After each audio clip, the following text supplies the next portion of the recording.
The cryogenic facility was buried 2 kilometers beneath the broadcast center, accessible only through a series of reinforced tunnels that had survived 40,000 years of geological activity. The decryption key contained detailed maps and access codes that Dr. Park had prepared for this exact moment. She had known that someone would eventually come looking. She had believed it strongly enough to bet the last fragments of humanity on that faith. The expedition descended through ancient corridors carved from living rock. Emergency lighting flickered to life as they passed, sensors detecting movement for the first time in millennia. The air grew colder as they went deeper, until even Yunseo's cold-adapted Kethrani physiology felt the chill. They found the main chamber at the end of the final tunnel. It was vast, far larger than the surface facility, a cathedral of preservation built to house the last hope of a dying species. Rows of cryogenic pods stretched into the darkness, each one containing a single human suspended between life and death. Most of the pods showed green status lights, indicating successful preservation, but some were dark, their occupants lost to equipment. Failures that even human engineering could not prevent. Yumseo counted 93 active pods out of the original 100. 93 humans had survived the impossible journey through time. The expedition spent 2 days studying the systems before attempting to wake anyone. They needed to understand the technology and prepare medical support for beings whose biology no one had studied in 40,000 years. Counselor Jae-hyuk led the technical analysis, while Commander Su Yeon organized security protocols. Scholar Dong Hyen compiled everything known about human physiology from the signals medical archives. Finally, on the 3rd day, they were ready. Yunseo stood at the control panel, with the other delegates gathered behind her. She had been chosen to initiate the awakening because she had been the first to hear humanity's voice after 40 millennia of silence. It seemed fitting that she should be the first face they saw upon waking. She entered the activation sequence and watched as the first pod began its revival cycle. The process was slow and careful, warming frozen tissue gradually to avoid cellular damage. Vital signs appeared on monitors as ancient machinery performed its final function. The human inside the pod was old, a male with gray hair and weathered skin that spoke of a difficult life, according to the records. His name was Commander Taehyun Seo. He had been military, one of the coordinators of the Silence War defense. He had helped organize the transmission schedules that fed millions of his people into the machines. And then, when almost everyone else was gone, he had volunteered to sleep instead of joining the final wave. Someone had to survive to explain things if the galaxy ever came back. Someone had to carry the memory of what humanity had done and why the pod opened with a hiss of escaping vapor. Commander Seo's eyes fluttered open, unfocused at first, then sharpening as consciousness returned. He saw Yumseo standing over him, and his face showed no fear or confusion. Instead, he smiled, a weary expression that carried both joy and sorrow in equal measure. "You came," he whispered in a voice rough from 40,000 years of disuse. "You actually came." Yunseo nodded, unable to speak past the lump in her throat. "We came," she finally managed. "The whole galaxy came." Commander Seo sat up slowly with help from the medical team. He looked around at the assembled delegates. 12 species represented by beings who owed their existence to his people. "Did it work?" he asked. "Did the barrier hold?" "The hollow is gone," Counselor Jae-hyuk answered. "It starved to death 11 years after the transmissions began. Your sacrifice saved everyone." Commander Seo closed his eyes and let out a long breath. When he opened them again, tears were streaming down his face. "They did not die for nothing," he said quietly. "All those people All those names, they mattered. They made a difference. Yes, Commander Su Yan said, stepping forward to stand at attention before the old human. They made all the difference. And we have never properly thanked them. We have never properly thanked you. She dropped to one knee in the traditional Mortaxian gesture of deepest respect, one by one. The other delegates followed until all 12 representatives knelt before Commander SEO. Please rise, he said with embarrassment coloring his voice. We did not do this for gratitude. We did it because it was right. We did it because someone had to, and we were the only ones willing. That is precisely why we kneel, Su Yan replied without moving. Because you did not ask for this. Because you gave everything without demanding anything in return. That kind of courage deserves recognition, even if it is 40,000 years late. The awakening continued over the following weeks as each surviving human was carefully revived. 93 people emerged from their long sleep to find a galaxy they no longer recognized. Many wept. When they learned how much time had passed, some asked about family members who had stayed behind to man the transmission arrays. Others simply sat in silence, processing the enormity of what they had survived. The youngest was a woman named Dr. Hannah Kim, who had been only 25. When she entered cryogenic sleep, she was a biologist who had specialized in ecosystem restoration. Her job had been to prepare plans for rebuilding Earth's environment. Once the crisis was over, she had not expected to wake up to a world where her plans were 40 millennia out of date. But she adapted quickly, faster than most of the other survivors. She spoke for the humans when the Galactic Council made their formal offer. We want to give you a seat on the council. The presiding officer announced full voting rights, equal to any other species. We want to offer you colony rights on any world you choose, citizenship in every empire, protection under every treaty. You are not a dead species to be mourned anymore. You are living heroes to be honored. Dr. Kim listened to the offer with a thoughtful expression when she responded. Her voice carried the weight of speaking for all 93 survivors. We appreciate the offer, she said carefully, but you misunderstand what we want. We did not sacrifice our entire species for seats on councils or rights to colonies. We did it because we loved you. We did it because we believed the galaxy was worth saving. What we want now is not reward. What we want is purpose. Let us teach. Let us share what we know with anyone who wants to learn. Let us help build the beautiful future that Dr. Park asked you to create. That is how you can honor our dead. Not with monuments or ceremonies, but with growth and progress and hope. Let us be useful. Let us prove that humanity still has something to offer. Let us show the galaxy that our sacrifice was just the beginning, not the end. The council accepted her terms without debate 1 year later. Yum-Seo visited Commander Seo on his new homeworld. The humans had chosen a small planet on the edge of Kethrani space. A quiet world with gentle seasons and soil that reminded them of Earth. Commander Seo had retired from any official duties, preferring to spend his days tending a garden that grew vegetables from seeds preserved in the cryogenic facility. Young Seo found him there among the plants, his hands covered in dirt and a peaceful expression on his weathered face. You look happy, she observed. I am, he replied, happier than I ever expected to be. He gestured at the rows of growing things around them. Humans have a saying, he continued. We believe in planting trees whose shade we will never sit in. We spent 40,000 years as seeds in the ground, waiting for the right moment to grow. Now we finally get to see the forest we helped create. He looked up at the sky where ships from a dozen species passed overhead, carrying students to human academies and researchers to human laboratories.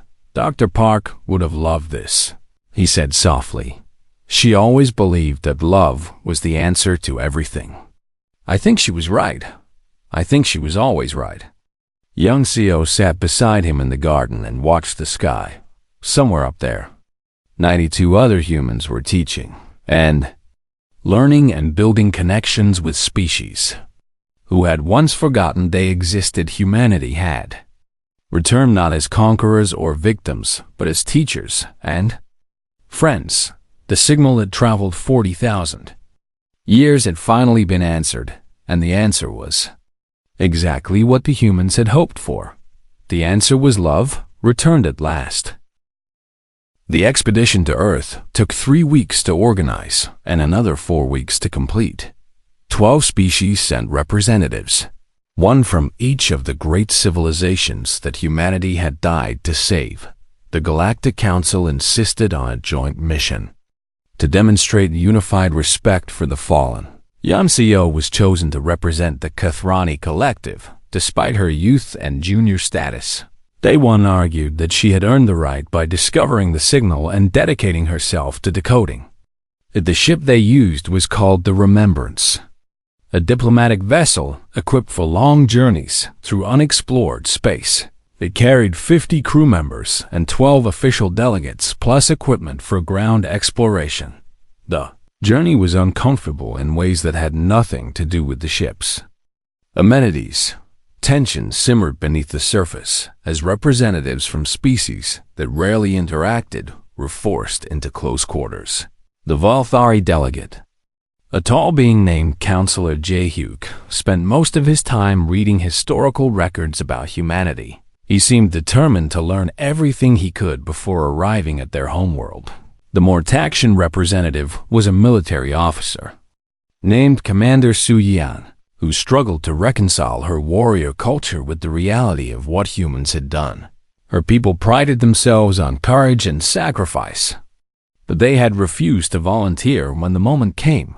Only the humans had been brave enough to answer the call. Arguments broke out several times during the journey. Some delegates blamed each other's ancestors for not doing more to help humanity. Others suggested that the humans had made their choice freely, and no guilt should attach to anyone else. A Velthari historian named Scholar Donghayan pointed out that guilt was not the issue. They did not ask us to feel guilty. He said during one heated debate, they asked us to remember them. They asked us to build something beautiful with the time they gave us. Have we done that? Have we honored their sacrifice or simply enjoyed its benefits? No one had a good answer. The Remembrance emerged from hyperspace at the edge of the Sol system on the 31st day of the journey. Every being on the ship gathered at the observation windows to see the place where humanity had lived and died. The system was eerily quiet. No signals, no traffic, no signs of life anywhere. But it was not empty. Automated stations still orbited the outer planets. Maintenance systems running on stored power after 40,000 years. Human engineering was remarkable, built to last. Far beyond any reasonable expectation. The ship passed Mars and its frozen red surface showed the remains of what might have been colony domes. Venus was shrouded in clouds that parted occasionally to reveal ancient terraforming equipment still chugging away on a project that would never be completed. And then they saw Earth. The blue planet hung in space like a jewel against black velvet. Oceans still sparkled under the warm light of the yellow sun. Continents showed green vegetation maintained by atmospheric processors that had never stopped working. It was beautiful, heartbreakingly beautiful, and utterly lifeless. No cities sparkled on the night side. No ships rose from the surface to greet them. No signals welcomed them to the cradle of humanity. Yoon Seo felt tears on her face and did not bother to wipe them away. She was not alone in her grief. Even Commander Su Yan, the hardened Mortaxian warrior, stood with moisture glistening on her armored scales. The Remembrance descended through the atmosphere and landed near the coordinates encoded in the signal. They had arrived at a facility on a landmass the humans had called Asia.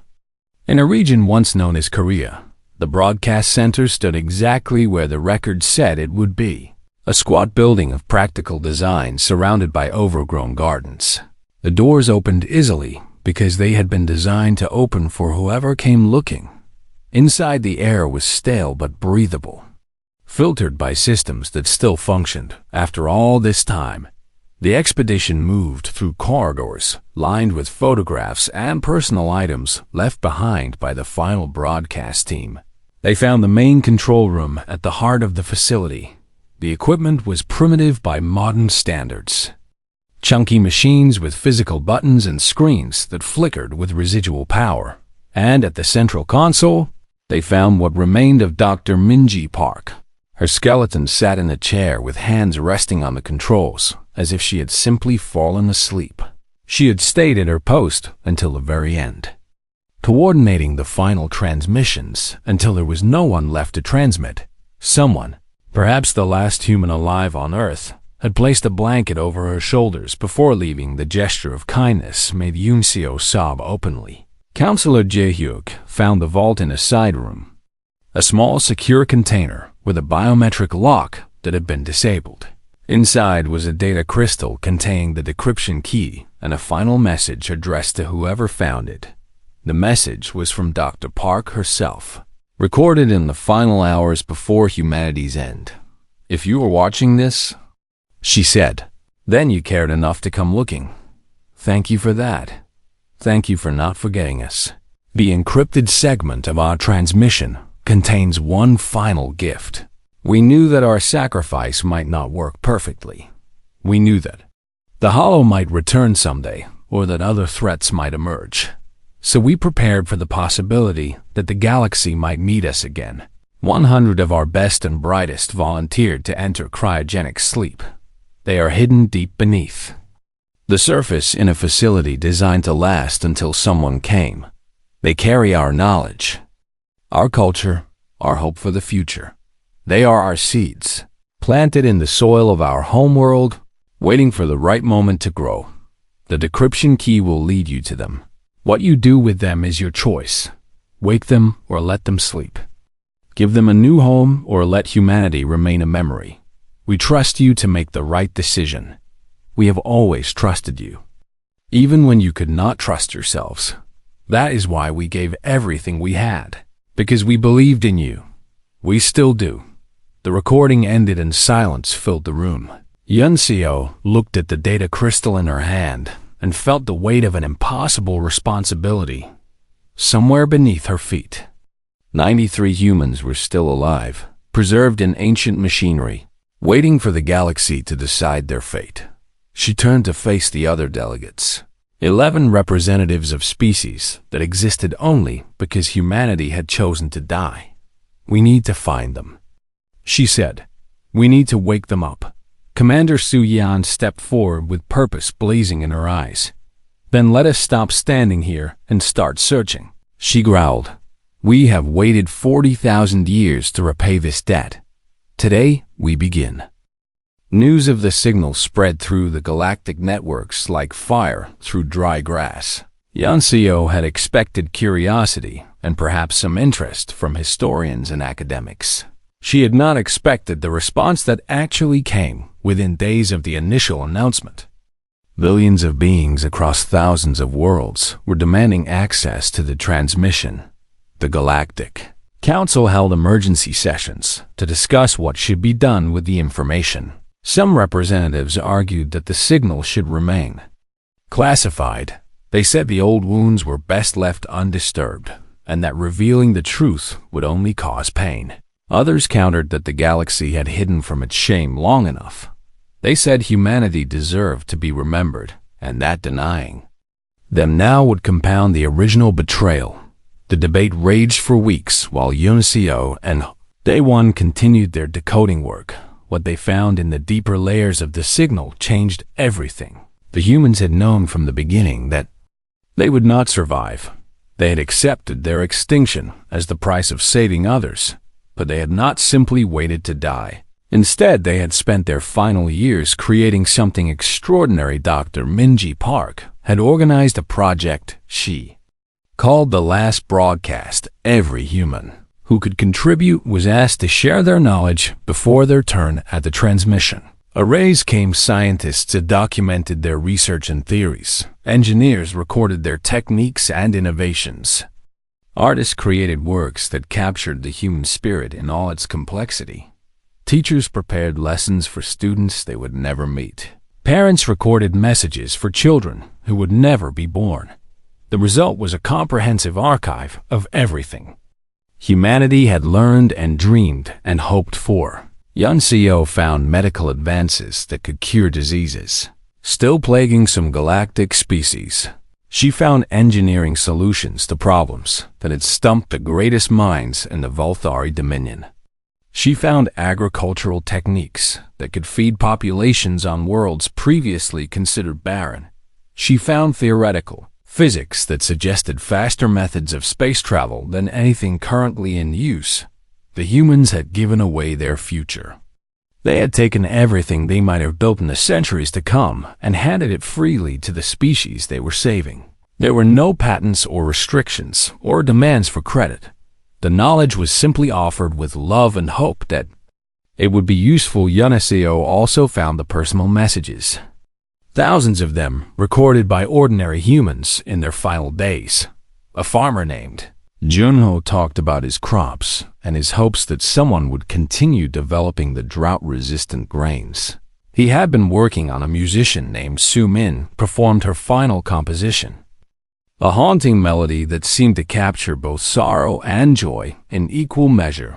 A child named Yumbai drew pictures of her family and explained each one with the serious intensity only children possess. A soldier named Haiyan Wu apologized for all the conflicts humanity had fought among themselves and hoped that other species would learn from their mistakes. Each message was unique, each voice distinct, each life precious and irreplaceable, but they all shared a common thread, a stubborn refusal to let their deaths be meaningless. They wanted to be remembered not as victims or martyrs, but as people who had made a choice. They wanted the galaxy to know that they had died with dignity and purpose, and hoped Dr. Minji Park recorded her own message near the end when most of her colleagues had already given themselves to the arrays. She looked tired in the recording, her eyes carrying the weight of watching her entire species walk toward extinction. But her voice was steady and her words were carefully chosen. "I do not know who will hear this," she said. "I do not know if anyone will ever find our signal or care about what we have to say, but I want to explain why we did this. Not just the practical reasons, but the deeper truth. Humans have always believed that what we build should outlast us. We plant trees whose shade we will never sit in. We write books for readers not yet born. We raise children to carry our hopes into futures we will never see. This is simply that same impulse extended to its ultimate expression. We cannot give you our future because we no longer have one, but we can give you the fruits of our past. Everything we learned and made and dreamed. We can give you the gift of our sacrifice freely and without expectation of return, because that is what love means to us. Love means giving everything you have to someone else's happiness. Love means wanting others to thrive, even when you cannot be there to see it. We love you, whoever you are. We love the species we have met and the ones we never will. We love the future we are dying to protect. Please do something beautiful with it. Please build something worthy of all this death. And if you remember us at all, remember that we were not heroes. We were just people who saw a problem and refused to look away. We were scared and tired and sad, but we were also proud and hopeful and full of love. That is the human legacy. Not our science or our knowledge. Just love. Stubborn and irrational and boundless. Thank you for listening. Thank you for caring enough to find our message. Thank you for giving our deaths meaning by remembering our lives. The recording ended and Yuncio sat in silence, feeling the weight of 40,000 years pressing down on her chest. She understood now why the galaxy had tried to forget. The shame was not just about letting humanity die. It was about what the other species had not been willing to do. Humanity had shown them what real courage looked like, what real love looked like, and that comparison was too painful to bear. Day one entered the room and saw the completed translation displayed on her screen. He read Dr. Park's words slowly, his old eyes moving back and forth across each line when he finished. He turned to Yuncio with tears running down his faded scales. "There is something else in the signal," she told him, "a final segment that we cannot decode. It requires a specific key that we do not have." She pulled up the encrypted data and showed him the lock that protected it, but they left coordinates. She continued, "They point to restricted zone 7, to the Sol system itself. Whatever the key is, it must be there." Day one studied the coordinates for a long moment. "And someone must go there," he said at last. "Someone must travel to Earth and find what they left behind." He turned to face her with a question in his eyes. "Will you go?" he asked. "Will you be the one to finally visit them after all these years?" Yuncio thought about the blue and green world she had seen in the historical images. She thought about Dr. Park and Jung-ho and Sumin and Yunbai and Hyan Wu. She thought about millions of names scrolling across her screen, each one a person who had chosen to die for her ancestors. "Yes," she answered without hesitation. "I will go. I will find the key and unlock the rest of their message. I will stand on their world and tell them that they are not forgotten. I owe them that much. We all do." The decoding process took 17 days, and each day brought new revelations that shattered everything Yuncio thought she knew about galactic history. She worked alongside Day one in shifts, sleeping only when her body refused to continue. The signal contained thousands of individual recordings, personal messages from humans who knew they were about to die.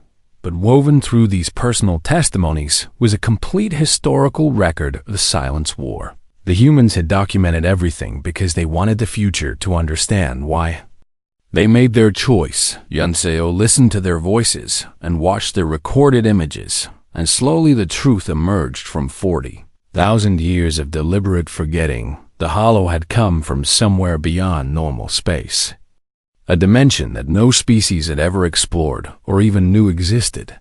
It was not a creature in any conventional sense, but rather an absence, a void that hungered for consciousness itself. The first species to encounter it were the Mortaxian hegemony, a proud empire of warriors who feared nothing in the known universe. They had sent their greatest fleet to confront the anomaly, and not a single ship returned. Search parties found the vessels drifting empty, their crews still at their stations, but utterly lifeless. The bodies showed no damage, no wounds, no signs of violence. But when medical teams examined them, they discovered that something was missing. The neural activity was gone, not reduced or damaged, but simply absent. Every mind had been consumed while the bodies continued their basic biological functions. The Mortaxians tried again with larger fleets and more powerful weapons, and the result was always the same. The hollow could not be harmed by anything physical because it did not exist in physical space. It simply reached out and devoured consciousness wherever it found it.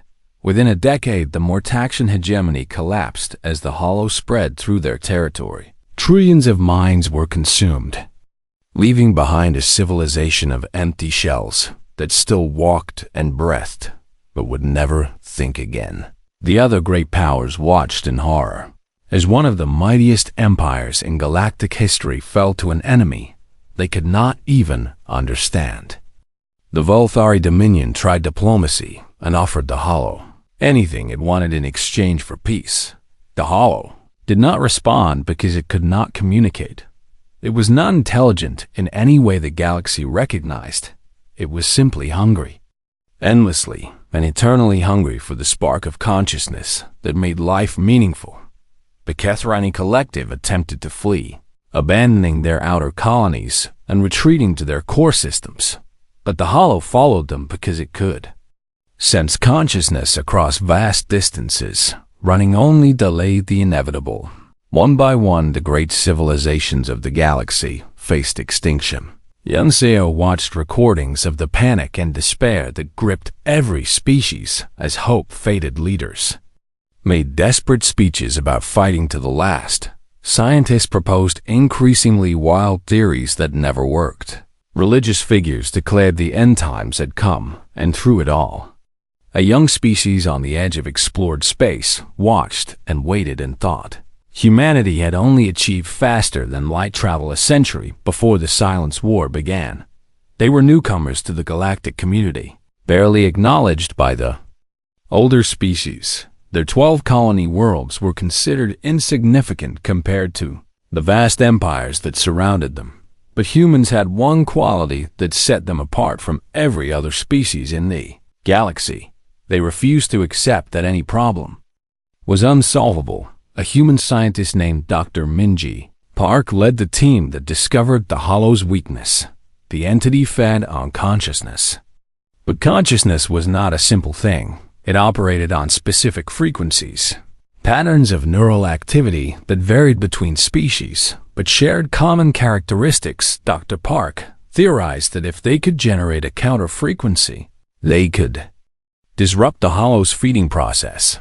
The theory proved correct in laboratory conditions. A specially tuned neural transmission could create a field that blocked the Hollow from consuming minds within its range. The problem was the cost generating. The counter-frequency required a living mind to serve as the transmission source. The process burned out neural pathways faster than they could regenerate.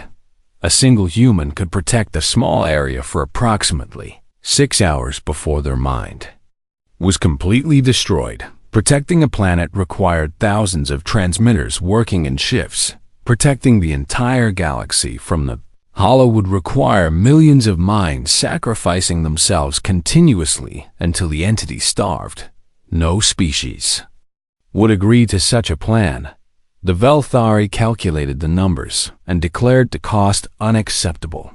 The Kathrani held emergency councils and concluded that survival of some was preferable to extinction of all. Every civilization in the galaxy performed the same calculations and reached the same conclusion. Better to let the Hollow consume most of the galaxy than to ask any species to sacrifice itself. Entirely humanity disagreed. Yunseo found the recording of the vote in the signals archive.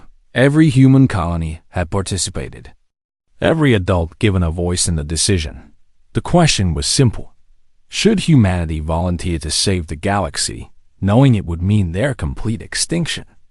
The vote was not unanimous, but it was overwhelming. 87% of humanity chose to sacrifice themselves for species they had barely met. The dissenters were not punished or shamed. They were simply asked to help with the preparations until their turn came, because every human would be needed. Even those who voted no. Dr. Park addressed the galaxy after the vote was complete. She explained what humanity intended to do and asked only one thing in return. Remember us, she said. That is all we ask. Remember that we existed and that we loved you enough to die for you. Build something beautiful with the time we give you. Make our sacrifice meaningful. The transmission process began 3 months later. Humans across all 12 worlds linked their minds to transmission arrays and began generating the counter-frequency. The Hollow recoiled for the first time since its arrival. The feeding stopped as a barrier of human consciousness spread across the galaxy. Species that had been days from extinction found themselves suddenly protected. The great empires began to recover. Their surviving populations sheltered behind a wall of dying human minds.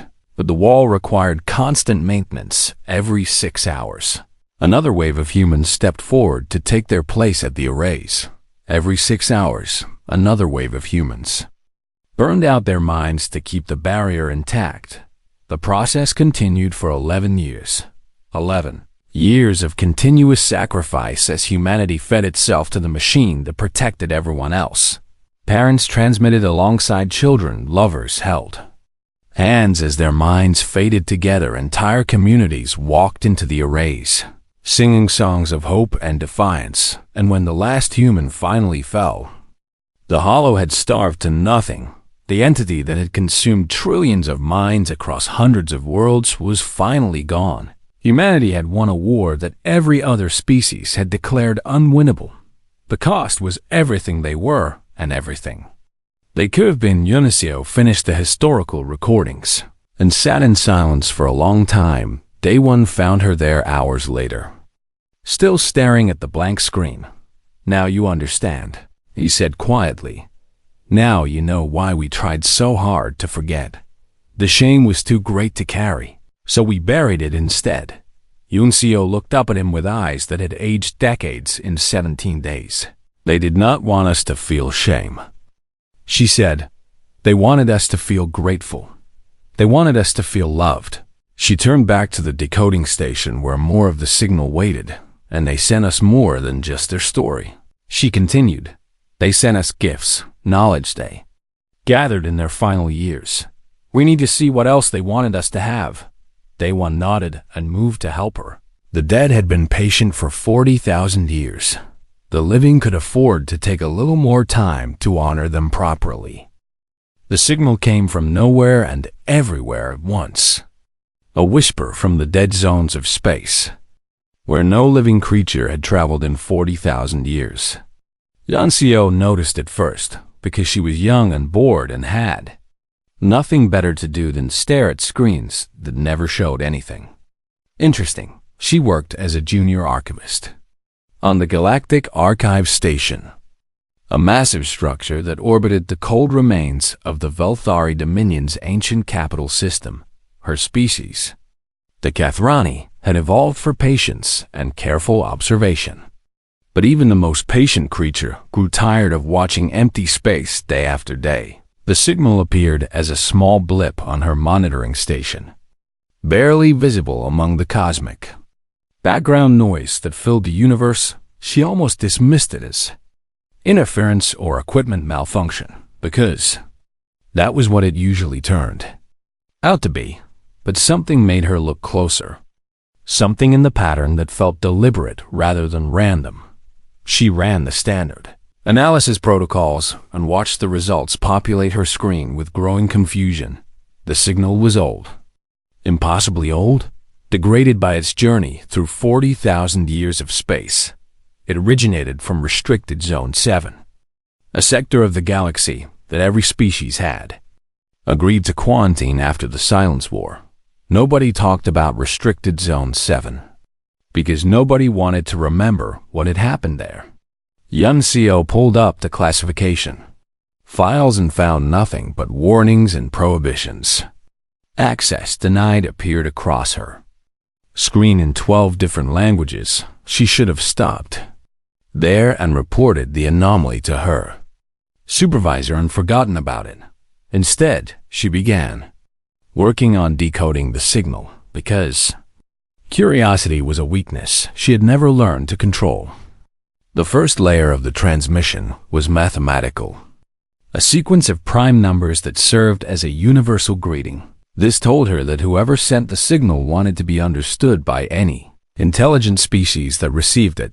The second layer was more complex, containing audio data compressed in a format that her system struggled to process. She fed it through the translation matrix and waited, while the ancient machinery worked on the alien language. Senior Archivist Day 1 found her 3 hours later, still staring at her screen with wide eyes and trembling hands. He was old even by Kathrani standards. His scales faded to a pale gray that spoke of centuries of service. "What have you found, young one?" he asked in the gentle tone he used with all the junior staff. Yunseo turned to face him and opened her mouth, but no words came out. She simply pointed at her screen where the translation had finally completed. Day 1 leaned forward and read the words that had traveled 40,000 years to reach them. "Greetings to whoever hears this message," it began. "We are humanity, a species from a small world called Earth in what you might know as Restricted Zone 7. We hope that someone is listening because we have so much to share and so little time left. By the time you receive this transmission, we will be gone. But we wanted you to know that we existed. We wanted you to know that we loved you. Even though we never met you, we wanted you to know that your lives mattered to us, that your futures were worth our sacrifice. Please remember us."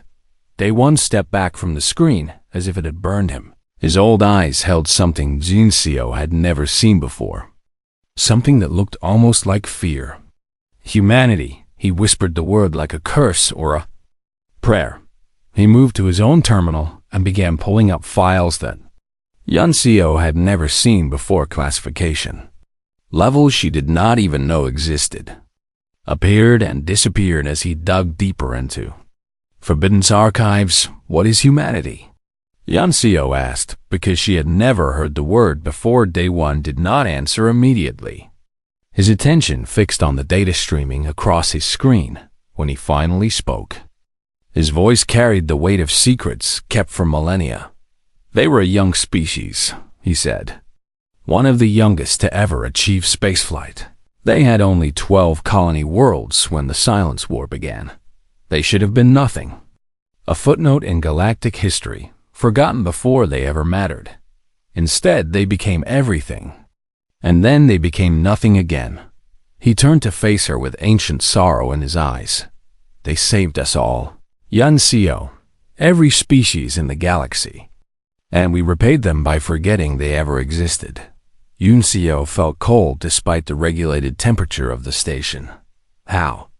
she asked. "How did they save everyone?" "By dying," Day One said simply. "Every single one of them chose to die so that we could live." He pulled up a historical record and projected it. Into the space between them, images appeared of a blue and green world, beautiful and small against the vast darkness of space. "That was Earth," he said. "Their homeworld, now a tomb that no one has visited in 40,000 years. We quarantined their entire sector because we could not bear to look at what we had allowed to happen. We erased them from our histories because remembering them meant remembering our shame." Juncio stared at the image of the dead world and felt something shift inside her chest.